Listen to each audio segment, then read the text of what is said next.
Welcome to the BumbleKast. I'm your host, Ian Flynn, the Bumble King, and joining me as always is the King of Questions, Kyle JCRB Krause. At least I am not the king of all cosmos, or the king of queens. It's none of those things. I am none of those things. I am just the king of questions. I am not preferential selection of your kingdom. Sure. I am not the question, though. That's a completely different person. But that's everyone else. Everyone else is the question, because they have all the questions. I'm merely the messenger. I do not have any sort of influence over what questions are asked. I just tell them to Ian, so you can hear them, all you listeners out there. I'm doing this for your benefit, okay? Anyway, how are you doing, Ian? I'm doing all right, sir. How about you? I'm doing all right, too. Not a whole heck of a lot going on my end, but it looks like you have quite the cool thing going on. Very cool thing. Yes, indeedy. So, if you've been following Drogoon at all, and if not, why not? Yeah, you know that we went on a bit of a hiatus because we were working on a secret project, and now I can talk about it. Yay! Shonen Jump, the magazine that hosts such small indie hits like Dragon Ball and One Piece and My Hero Academia, is holding their 100th anniversary with a open submissions contest to international entrants. So Adam, Bryce Thomas, and I have created a manga-styled spin-off called Drogoon Outlaw, and we have thrown our proverbial hat into the ring. Now, the view count on the submissions probably doesn't affect the judging, but it also wouldn't hurt. So if you would like to read a free comic and by association help us get more views, head over to medibang.com/U/Ian Flynn BKC. We'll put that link in the description below. Find the link off of drogoon.com. Follow me on Twitter because I'm going to be pushing this thing hard. It's hard to miss. But yeah, it's basically manga-style Drogoon. Different cast, different storyline, so you don't have to read up on all of Drogoon. It's fun. It's another fun adventure set in the Drogoon universe that will hopefully get international attention. And if not, what the hey? You get a fun manga out of it for free. Well, that's awesome. This is great. I have not had the chance to read it yet, but just basically, looking through it real quick. Like, this is fantastic. Of course, the art is amazing because, it's Adam Bryce Thomas. Exactly. So, yeah, you guys should definitely check this one out for sure. And, hey, I don't know if views matter, but if they do, then do it. Look it up on every browser you own. And download more of them. And I really want to highlight just how hard Adam worked to get this done, because he was working on it a bit before we officially announced the hiatus, but he was also getting regular pages done. And then he did all this up to the release date. He did 24 pages and a color cover in that time with that quality. And we didn't have any of this pre-designed. Like, I saw the announcement and said, Adam, do you want to go for this? We have an extremely tight deadline. And we talked about all the options of what we could do. But all the characters in it, the settings, everything about this was designed pretty much from scratch. Like, we had some basic ideas of what the Enchanti people would look like, but this is the first time we see a fully rendered Enchanti on the page.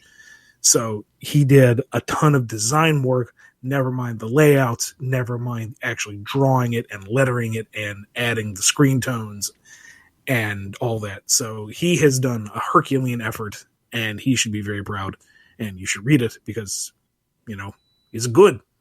That's insane. That guy's crazy. Man. Yeah, definitely go check that one out. Just for the art alone. All right. Well, we don't have much else to really get into before we talk about the Q&A. So let's talk about the Q&A. Kyle, how can people get their question answered on the show? You can have your Q's aid by emailing us at BumbleKast@yahoo.com. Hit us up on Twitter at BumbleKast. You can also send us two coffees over on Ko-fi. That's ko-fi.com/BumbleKast.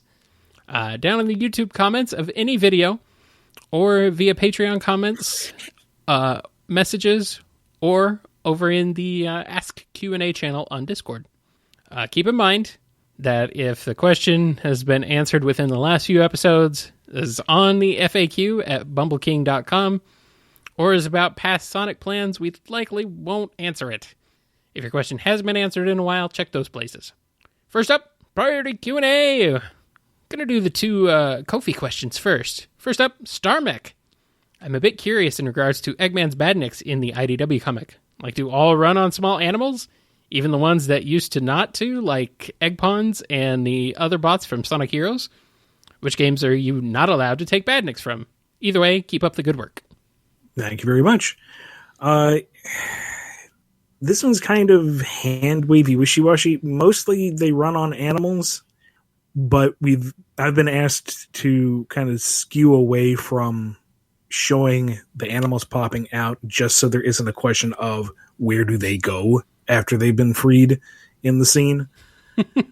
I think that kind of came up initially in the Sonic versus Neo Metal Sonic fight back in season 1, because it's like, where do they go off of the flying battle carrier? You know, the infamous Sky Chase Zone conundrum. Are you dropping those Takis to their doom? So we're kind of just avoiding that in general at this point, I guess. I don't know. We'll see how it plays out. As for what models we're not allowed to use, we've been asked not to touch the Sonic 06 styled badniks or the Sonic Forces styled badniks. Those specifically are kind of off the table, which, makes enough sense. They're not the kind of standard, and they're very indicative of their particular games. Everything else, though, your Motobugs, your classic era badniks, your X-Pawns, and that whole series, that I've never gotten a note on. So I'm pretty sure most everything is fair game. Design-wise, I think they want us to keep somewhere in the middle of the road with, I guess, kind of the classic era style, Sonic Heroes style, and not get too close to like the Sonic 4 style, which was a little more detailed, but not as cartoony as the Lost World style. So somewhere in that middle ground, things seem to be okay. See, I understand why they wouldn't want to acknowledge anything from Sonic 06, because they don't seem to want to acknowledge anything from Sonic 06 at this point. But being a comic that's literally a direct follow-up to Sonic Forces, seems kind of strange they would say, you can't use the badniks from Sonic Forces. Yeah, well, I mean, that was actually one of the notes, because I think it's issue 2, the one where Amy first shows up, and I wanted to use the weird ostrich bots from Forces. And they said, please don't use Forces-styled badniks. So Adam had to take that base design and classify it, more or less, for like the 2 panels they show up. But they were fine with it that way. So, I don't know. Maybe it's because those badniks were mass-produced by the Phantom Ruby, and the Phantom Ruby is off limits. I don't know. I don't know. I don't know. Don't get mad at me on the net, because I don't know. Ian, stop ruining the franchise. Anyway, next question from Shadowhunt60. Another one from Kofi. With issue number 29, discourse around a certain character is flared up. While I think it was a bit of an overreaction given the context, it feels like Tails as a character has gotten very little respect recently. What are your thoughts on his role in the franchise? Okay, number one, thank you, Shadowhunt. We're going to address that directly. People drew comparisons to Tails' surrender to the inevitable in Forces, to his reactions to things at the end of the Middle Virus saga in the big climax. And I don't think that's a fair comparison. Because in Forces, he is wide open, and he's going up against Chaos Zero. Okay? What we have established in the past is that he went toe-to-toe with tKoS frickin' 4. Presumably with Sonic and Knuckles there to help, but that's not the point. The point is, he could have taken on tKoS 0 by himself, and all he did was hunker into a ball and go, Sonic, help me. And nobody liked that. Nobody. I think that's the one thing the entire fandom can get under, is that one big banner saying, we don't like that. Mm-hmm. Yeah. In the particular scene that I believe Shadowhunt 60 is referring to is when Tails has been grabbed and he's getting infected. And at that point, his attempts to find a cure have been lost. There is literally nowhere else on the planet to run to safety. He has been grabbed out of the air after trying to flee, and the virus is spreading up his tails, the one thing that he relies on the most in terms of physicality. He has been backed into the tiniest of corners. There is nothing he can do at that point, and he knows that Sonic is at that very moment trying to save the day. That isn't a surrender and I have given up on everything because wah. That is, I am literally about to die. Please save me. I think that's a huge difference in scenarios. Oh, yeah.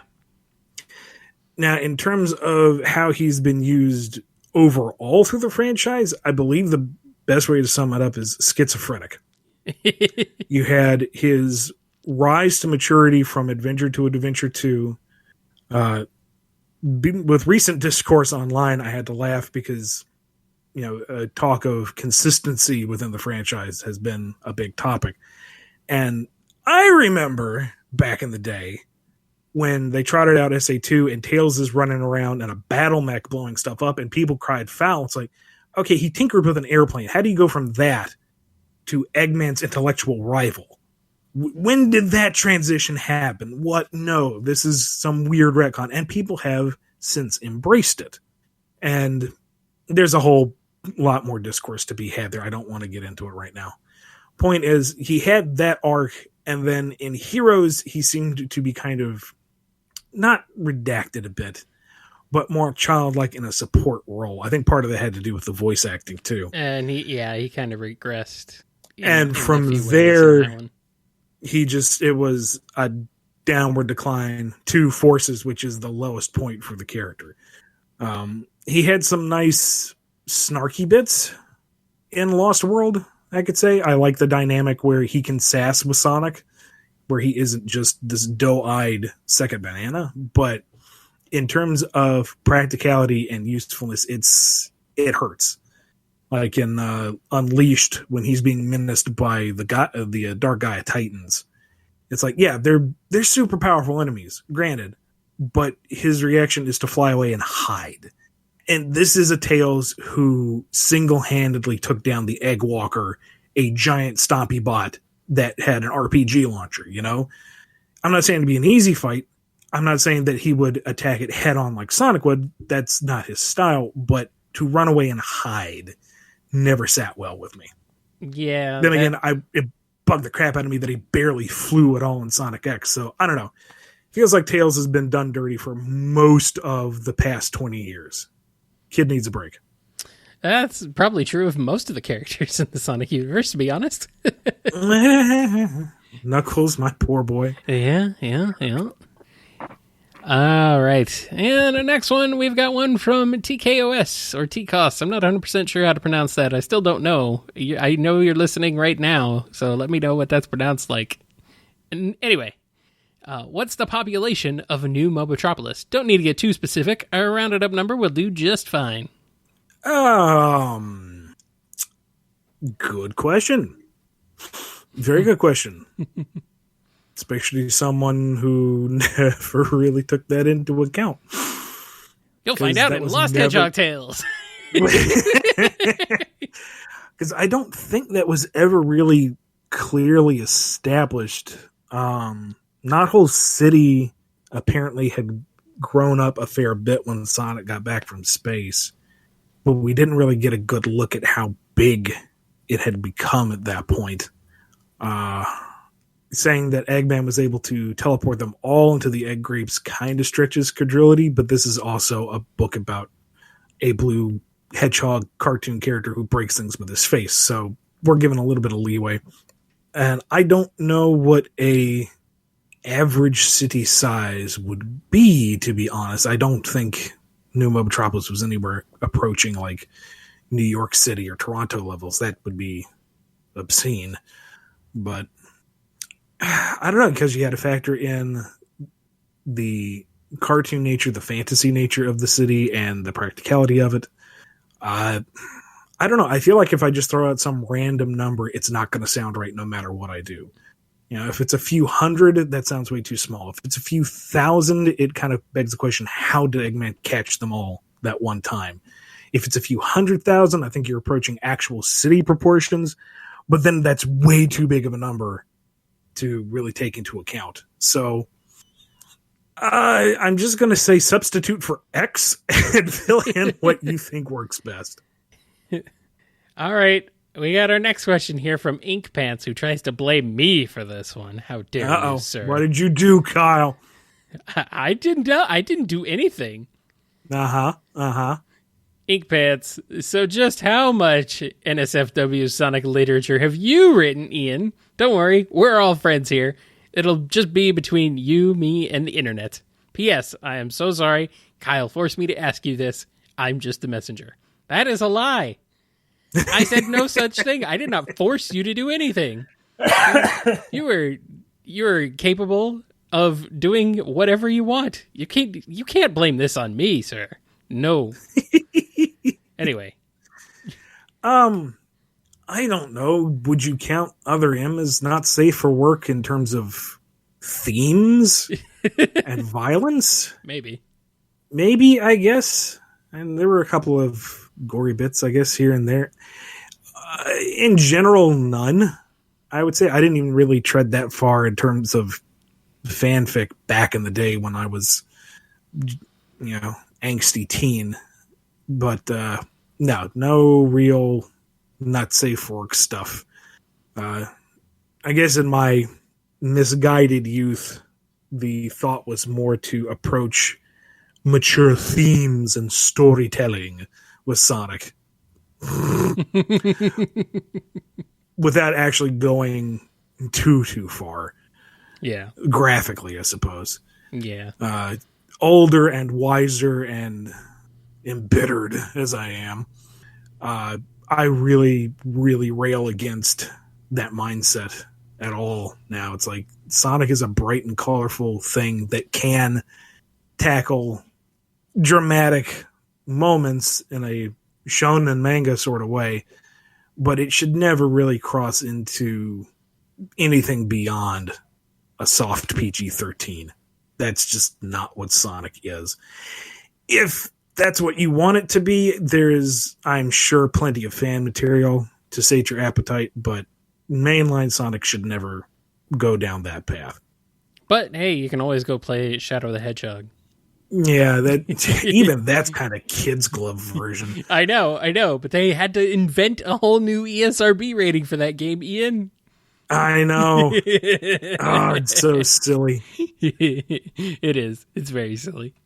All right. Next question comes from Invade Turbo Tunis.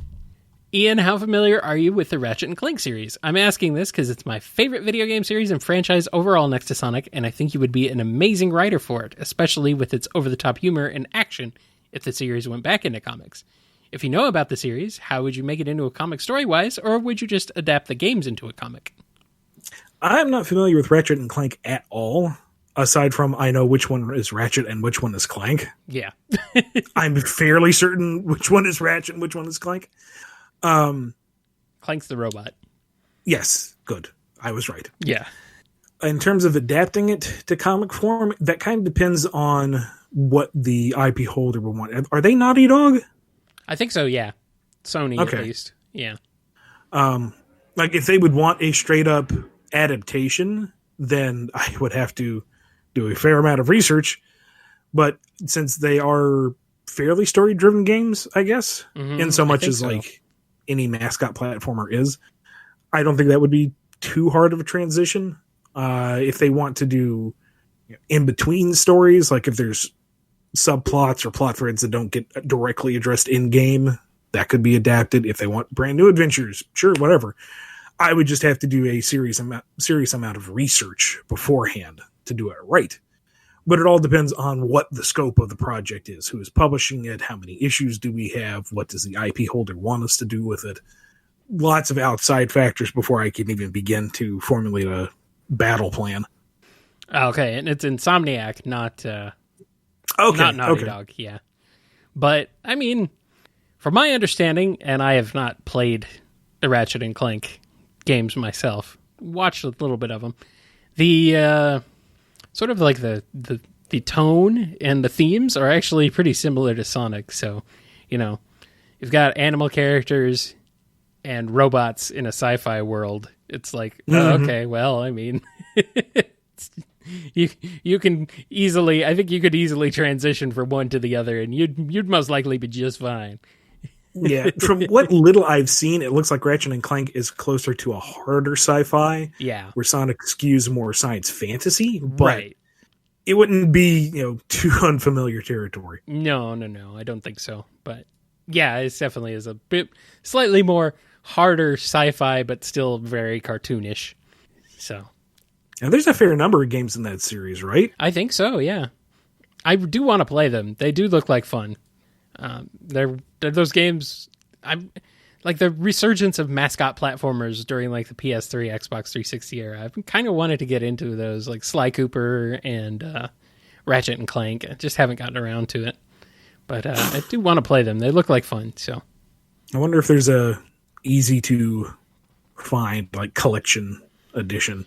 If you know of such a thing, comment in the video below. Let us know. Yes. While you're at it, why don't you ring that bell and give us the thumbs up and all that happy malarkey. Yeah, there's some PS4 and PS3 re-releases. I know the Sly Cooper series. I actually have the 3 games from the 3-game bundle that got released on PS3. So I need to, just sit down and actually play them. This is a thing, Ian. This is my life now. Collect all the games, don't play them. Why play them? Next question comes from Diane W. Hey, Ian, if the name of Sally's brother were to be changed so that it's not an anagram of her name, should his name be Elijah or Timothy, or would you have another name in mind? You know what? I'm actually going to get behind the Elias name. Like, I like my thematic names, and I feel like Elias is just clever enough that it isn't completely on the nose. Like, when you explain that it's an anagram, then it's like, oh yeah, okay, I can see it. That's kind of silly. But it's different enough that, I don't know, I like it. That and I like the name Elias by itself. So, no, I like it as it is. Did I hear that correctly in the background? Was that Aaliyah yelling awful? No, it's Aaliyah yelling that it's not an actual, one-to-one anagram, but it makes enough sense. Okay. Like I said, it's not exactly it, which is why I like it. You can see the thinking behind it, but it stands up on its own. I was thinking, it sounded like she said it's awful. That's all I heard. Which would have been even funnier, but sadly she did not do that. Oh well, I never liked Elias. I don't know. Is he supposed to be a character people like? Does he have fans? I'm sure he does. Every character in Archie has fans, but I'm not. I'm an Elias apologist because mostly it's because of his design, especially in his debut in Knuckles. I thought he looked really cool, and having this long lost adventurer prince seemed very cool. And Spaz gave him those weird stirrup blade whatevers that make no sense, cool, but they're still cool. Yeah.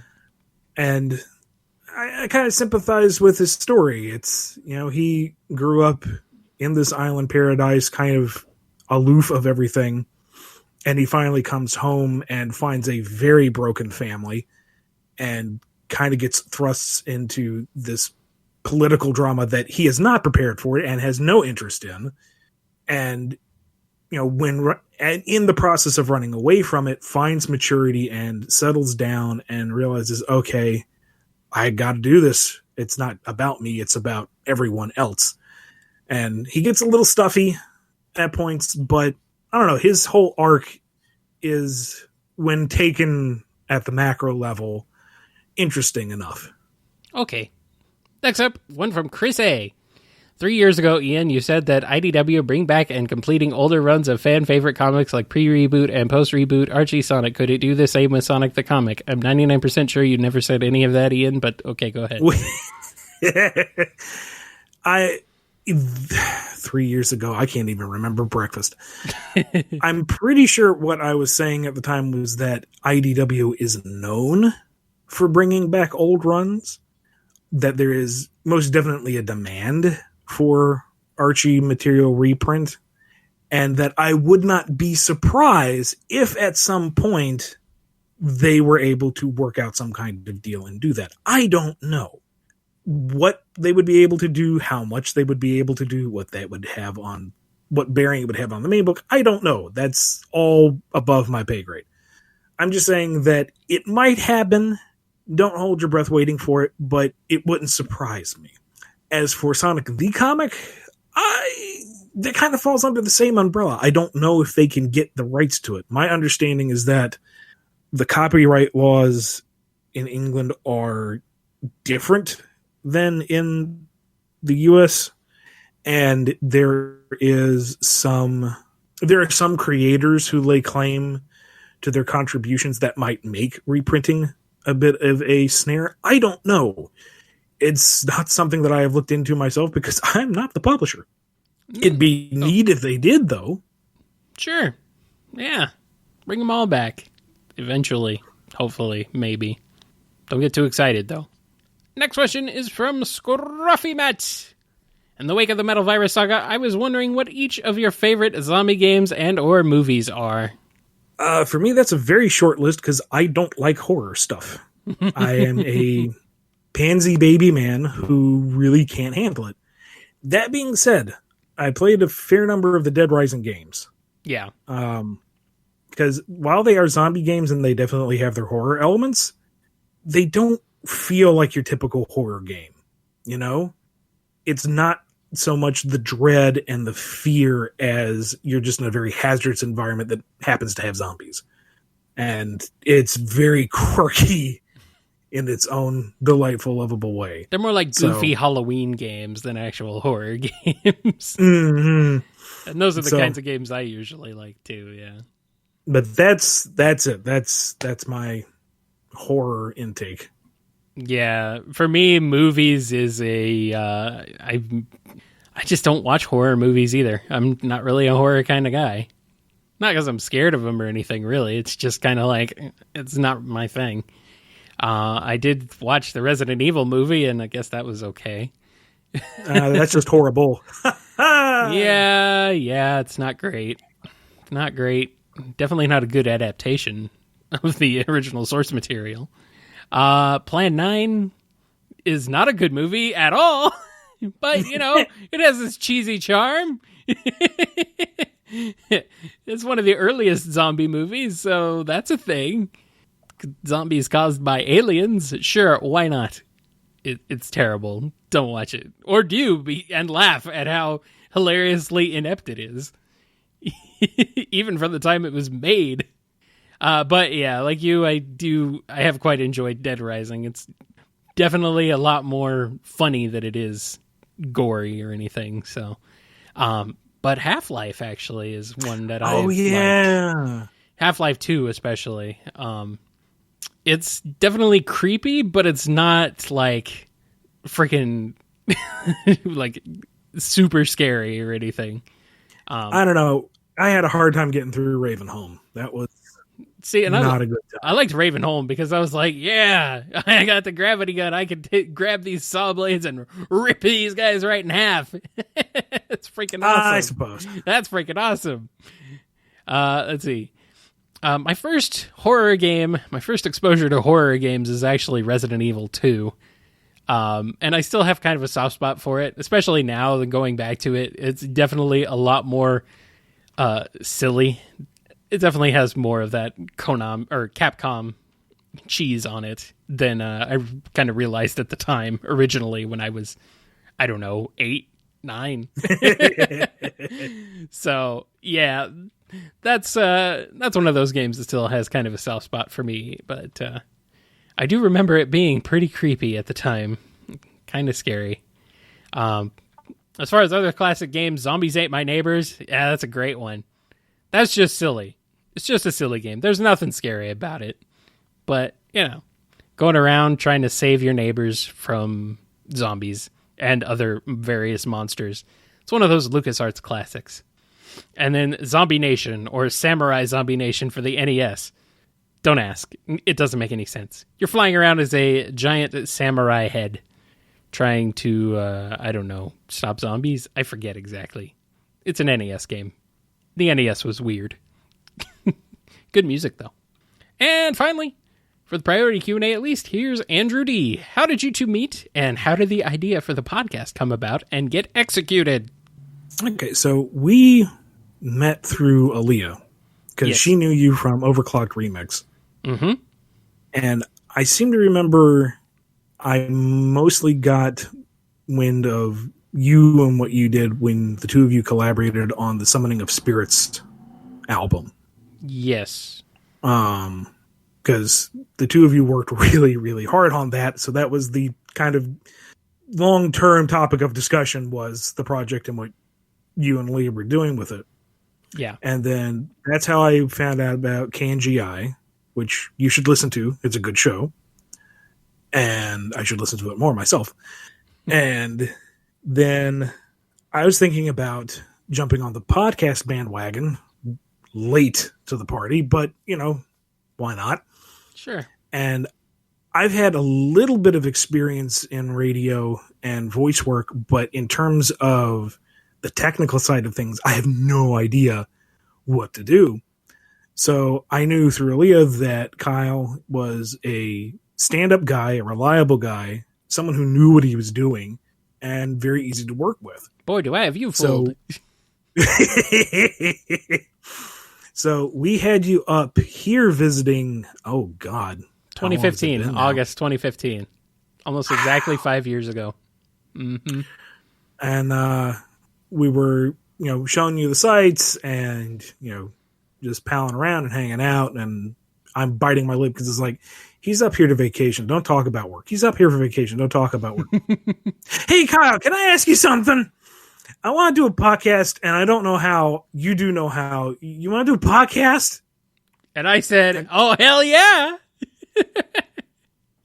And I distinctly remember driving you to the airport in Buffalo, and we were going through various music selections that you had handpicked to see what should be the Bumblecast theme.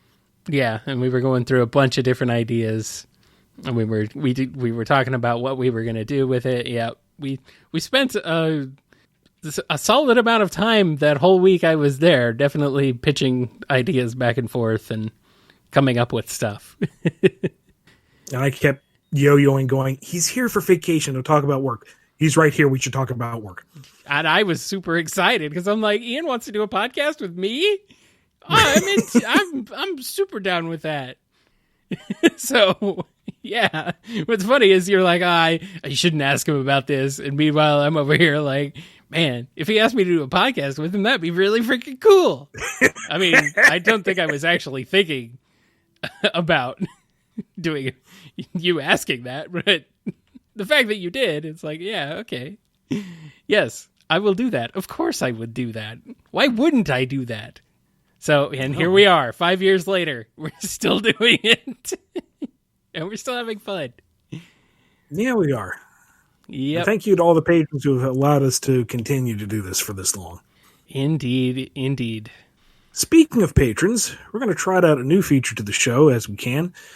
I'm going to call it the Patron Spotlight, where we kind of highlight one of the creatives that help back the show. This time around, we've got John Inkpants Dobbs, who is an artist and a professed Princess Sally superfan.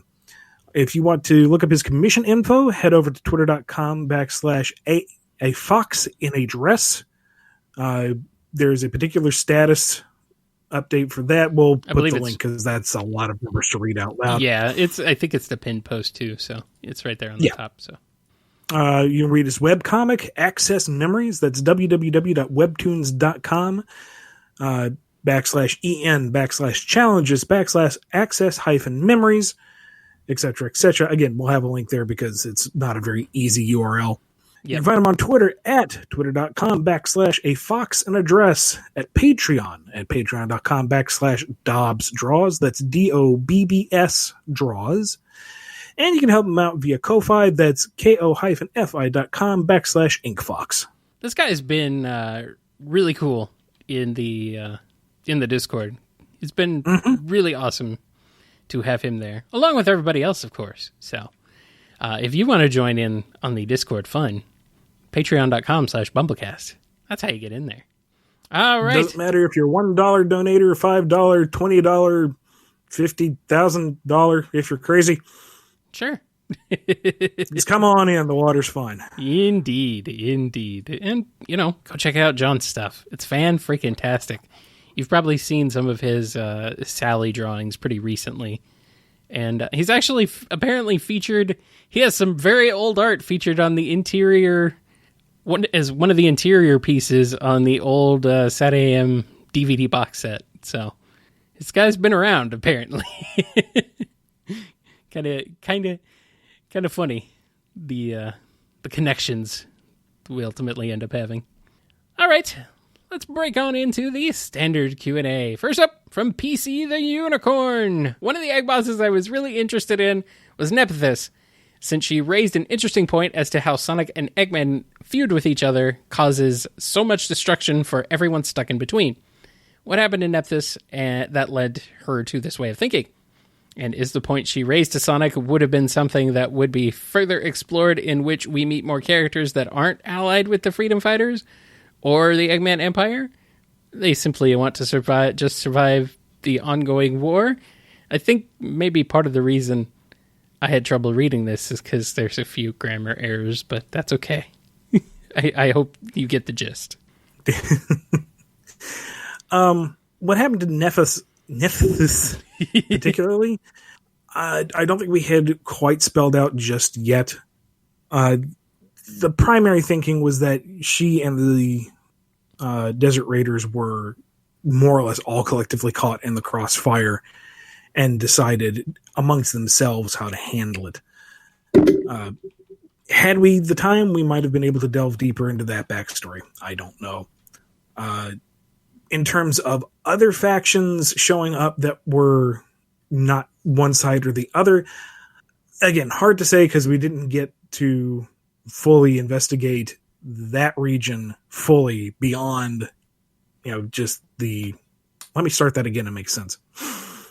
In terms of other factions, we never really got a chance to fully explore what was going on with the Shamar group.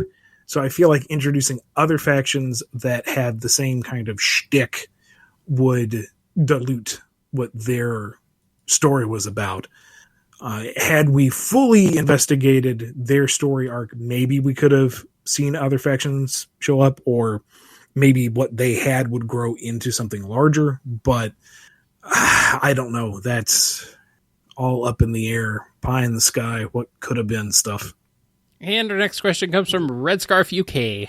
Was there ever a name for the potentially fatal disease Cassia contracted that disabled some of her senses and caused Clove to seek Eggman's help? So we're going to pause right there because I meant to ask Aaliyah this days ago and completely forgot. So let me go ask her. Okay. We're getting live research right on the air. Ho-ho! Gotta find it out straight from the creator's mouth.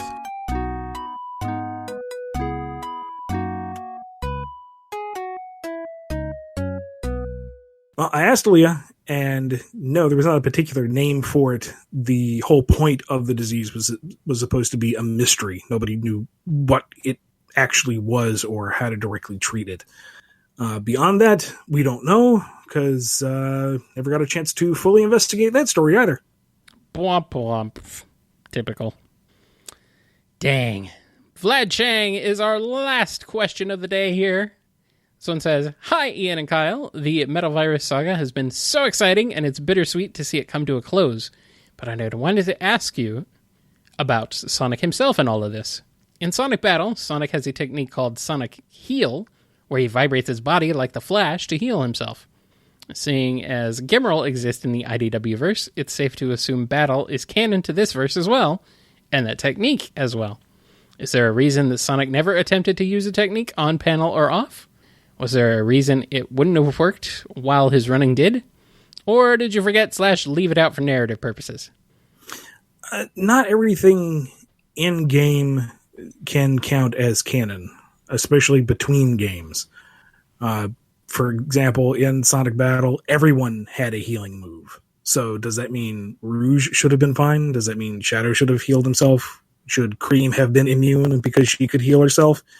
If all of these Mobian characters, for lack of a better term, have these healing moves, does that mean everyone on Sonic's World can have some kind of weird healing technique? In which case, so much for that zombie story. You got to take into account, what makes sense within the franchise itself. I mean, if we're going by, what Sonic can do per game, he could swim in Sonic Jam. He's never swam in any other game, and he's never healed in any other game. So, you got to take it with a bit of a grain of salt. I know some fans have looked at his moves progressing from game to game as him learning techniques, like how the light speed dash, he needed the upgrades in this SA1, but he's able to do it on command in later games. And I think that's a nice bit of headcanon, but I don't think that's, the exact legitimate answer. Kind of along the same lines why Silver isn't teleporting all over the place. He can teleport. That's a thing that he does in game, but it just makes him so freaking broken in terms of power set that the narrative would suffer for it. So you have to walk that fine line of what can they do in game and what makes sense within the comic universe. Given that Sonic Heal isn't exclusive to a fighting game, a one-off fighting game, I don't think that counts as hard canon. But then again, continuity between games and across the franchise is kind of a fuzzy thing anyway, so it leaves you in a position where you can argue for or against just about anything. Yeah. Consistency! Where is it? It's not here. You're barking up the wrong franchise. And that's it for this edition of the Bumblecast. We are done. Thanks, everybody, for listening. Kyle, can you give a shout out to all the beautiful people who make this show possible? Sure thing. I could definitely do that. You just have to give me a second here to definitely open the browser window to the site that I definitely already had open. Nope, I was already prepared. Definitely. Not doing anything at all to do anything. Anyway, big thank you to Daniel H., Salute Your Cat, Joshua S., Robotnik Holmes, Invade Turbo Tunis, Scorch Freedom, AWF, or Off, actually, Alex M., Jonathan D., Sony, Blue Title Gamer, Koopaling Crew, Andrew D., Papatropolis, Matthew S., who is Scruffy Matt, Chris A., John B., Diane W., Jennifer R., Torchbound, Jennifer H., Lisa M., Cinemania, Chaos Universe, Sonic Legacy, Lauren W., Owen B. D., Preston M., Yami M., Justin S., Silly String, Tukaro, Lee H.K., Overthinking Films, Don B., John M., Chauvel, Mike B., Dwizdisdin, Samuel P., Alex P., Justin G., Dave M., Sam Cybercat, and Final Neil. Some new names in there. Welcome aboard. Where do people find you, Ian? What can they do? Just tell them where to go after this train wreck. You can find me on Twitter at IanFlynnBKC. Find my full body of work and release schedule on BumbleKing.com. Read my free online comic on Drogoon.com. That's DROGUNE.com. That also has a link to Drogoon Outlaw, the manga-styled spinoff. Kyle, where can they find you? You can find me over at KyleJCRB on Twitter. You can also head on over to kngi.org, where you can find archived episodes of the Bumblecast in MP3 downloadable format for your listening pleasure on any device. You'll find all the podcast feeds there as well, and other shows that you can listen to, including my other show, Nitro Game Injection, which you will find at its new time and day, streaming live on Fridays at 8 p.m. Eastern Time. Yep. Moved it to a different day, so we're going to see how that goes for a while, and I hope you will tune in and check it out if you enjoy video game music and video game music remixes. You can follow the show on Twitter at BumbleKast. Contact us at BumbleKast@yahoo.com. You can listen to the show on Apple Podcasts, YouTube Music, Spotify, Amazon Music, Audible, our YouTube channel, and KNGI.org. And don't forget to also go deck out your Bumble home with some Bumble gear at Bumble Store at shop.spreadshirt.com/BumbleStore. You can get all the Bumble stuff you want there. You can put some Bumble on your phone. You can put some Bumble on your head. You can put some Bumble on your wall, maybe. I don't know. Do they sell posters? They should. I think it's just apparel and stuff, but well, I don't know. It's been a while since I looked. I was put out they didn't have a phone case for my phone, so. Well, how dare they? They definitely don't have a phone case for my phone, because I gotta be all weird and get a phone nobody has. Join us for BumbleKast Gaming Lives, which stream on Twitch. That's twitch.tv/BumbleKast Gaming. Sundays to 10 p.m. Eastern Time. That is subject to change, so keep an eye on our Twitter account. We also stream sporadically throughout the week, so again, check out Twitter for announcements of when we're going to be streaming live. Indeed. That's going to do it for this edition of the BumbleKast. Any last words, Ian? Kumquat. Kiwi. Hoopastank. Tire fire. Dumpster fire. Coconut. Wall hangings. Picasso. You really did say Hoopastank? Yeah. I don't know why that came to mind. But sure, why not? It's been a while. I'm dreading the Snyder Cut only insofar as once it's finally out, there will be people who go, oh, wait, no, this was going to be trash no matter what. Pretty much. And those who will die on a hill saying, no, you just don't understand the genius. Yeah. We don't have to see it, do we? No. I think that era of BumbleKast is behind us. One of the egg bosses I was really interested in was Nephthys, since she raised an interesting point as to how Sonic and the Eggman feud. I can read, I swear. I can't read. This is a big problem. Why did you ask me to be on this show, Ian? I can't read. You've been listening to the BumbleKast, a co-production of Bumble King Comics and the KNGI Network. Original theme music composed by Ken Coda Snyder. Remixed intro by T-Lopes. Find out more information, along with podcast feeder links, MP3 downloads, and more at bumbleking.com and kngi.org.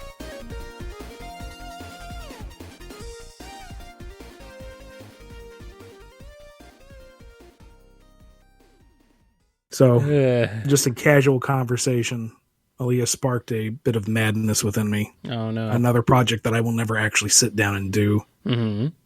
But what I want to do, maybe one day, when I have the gumption, is take just a handful of memorable scenes out of major pop culture films and pick one character and redub them in the bad Solid Snake impression.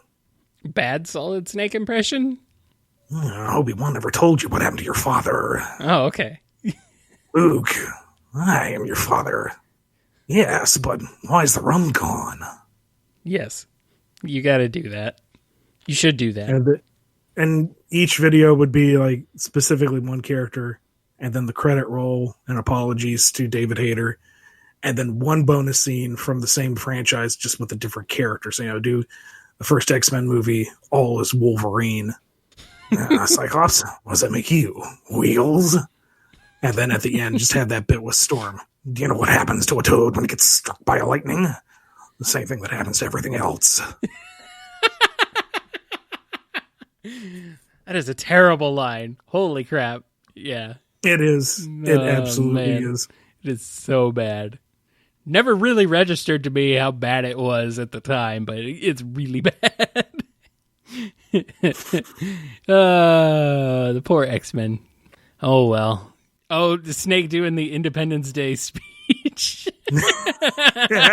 Yes! We will not go quietly into the night. Oh, God, it's hard to actually do that on the screen. It is, yeah. I can imagine. Welcome to Earth. It's great. You had to come on down here and start all this shit. And what does that smell? Something about a fat lady. I don't know. I forget. Peace. No peace. What do you want from us? Die. They moved in herds. They are moving in herds. Raptors. You bred velociraptors? There's too many one-liners. I don't know. Yeah.